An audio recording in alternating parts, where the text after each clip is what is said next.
ಹಲವರು ಹೇಳಿದರು, ವೈದ್ಯಕೀಯ ಸಹಪಾಠಿಯಾಗಿ ವೈದ್ಯರ ಮೇಲೆ ಹಲ್ಲೆಯಾದಾಗ ತಾವು ಯಾಕೆ ಮೌನ?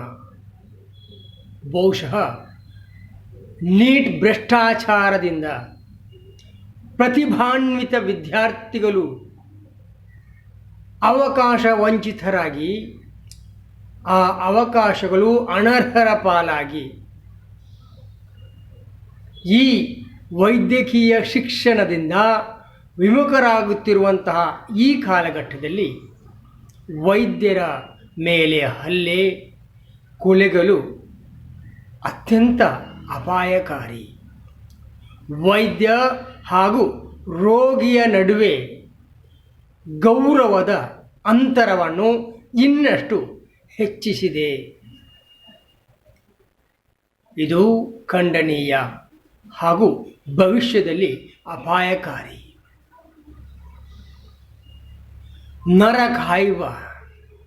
ನರಕಾಯದೊಡೆ ಹರಿಕಾಯುವ, ಹರಿಕಾಯದೊಡೆ ಗುರು ಕಾಯುವ. ಬಹುಶಃ ಇದನ್ನು ಸ್ವಲ್ಪ ತಿದ್ದುಪಡಿ ಮಾಡಿ, ಗುರುಕಾಯದೊಡೆ ನರಹರಿ ಕಾಯುವ ಅಂದರೆ ವೈದ್ಯರು ಕಾಪಾಡ್ತಾನೆ, ಆದರೆ ನರಹರಿಯ ಕಾಪುವರಾರು, ನರಹರಿಯ ಕಾಪುವರಾರು ಎನ್ನುವುದು ಇಂದಿನ ಸ್ಥಿತಿ. ಈ ಪೀಠಿಕೆ ಕೋಲ್ಕತ್ತಾದ ಆರ್ಜಿಕರ್ ಮೆಡಿಕಲ್ ಕಾಲೇಜಿನ ಟ್ರೈನಿ ವೈದ್ಯೆಯ ಮೇಲೆ ನಡೆದ ರೇಪ್ ಆ್ಯಂಡ್ ಮರ್ಡರ್, ಇಡೀ ಮಾನವ ಕುಲ ತಲೆ ತಗ್ಗಿಸುವ ಪೈಶಾಚಿಕ ಕೃತ್ಯ, ಅತ್ಯಂತ ಖಂಡನೀಯ. ಕಲಿಯುಗದಲ್ಲಿ ಮಾಧ್ಯಮ ಉದ್ಯಮವಾಗಿದೆ. ರಾಜಕೀಯ ಧರ್ಮ ನಾಶವಾಗಿ ಧರ್ಮದಲ್ಲಿ ರಾಜಕೀಯ ಬೆರೆತಿದೆ. ರಾಜಭವನ ರಾಜಕೀಯ ಭವನವಾಗಿದೆ.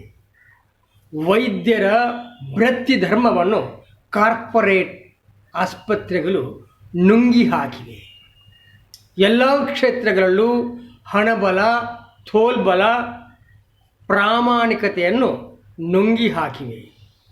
ವಿದ್ಯೆ ಹಾಗೂ ಪ್ರಾಮಾಣಿಕತೆಗೆ ಬೆಲೆ ಇಲ್ಲದಂತಾಗಿದೆ. ಪ್ರಾಮಾಣಿಕರು ಕಡಿಮೆಯಾಗಿ ಶೋಕಿಗಳು ಹೆಚ್ಚಾಗಿದ್ದಾರೆ. ಬಹುಶಃ ವೈದ್ಯಕೀಯ ಕ್ಷೇತ್ರದಲ್ಲಿ ಸರಕಾರಿ ವ್ಯವಸ್ಥೆಯಡಿ ಇರುವ ಅಲ್ಪ ಸ್ವಲ್ಪ ಮೂಲ ಸೌಕರ್ಯದಲ್ಲಿ ಕೆಲಸ ಮಾಡಬೇಕಾಗಿದೆ. ಖಾಸಗಿ ಕ್ಷೇತ್ರದ ಕಾರ್ಪೊರೇಟ್ ಆಸ್ಪತ್ರೆಗಳ ಒತ್ತಡದ ನಡುವೆ ವೈದ್ಯರು ಮಾನಸಿಕ ಒತ್ತಡದಿಂದ ಕೆಲಸ ಮಾಡಬೇಕಾಗಿದೆ. ವೈದ್ಯರ ರಕ್ಷಣೆಗೆ ಹಲವಾರು ಕಾನೂನುಗಳಿವೆ. ರಕ್ಷಿಸಬೇಕಾದರೆ ಹಲವಾರು ಶಿಕ್ಷೆಗಳು ಇವೆ. ಕಾನೂನಿನಿಂದ ಬದಲಾವಣೆ ಕಷ್ಟ.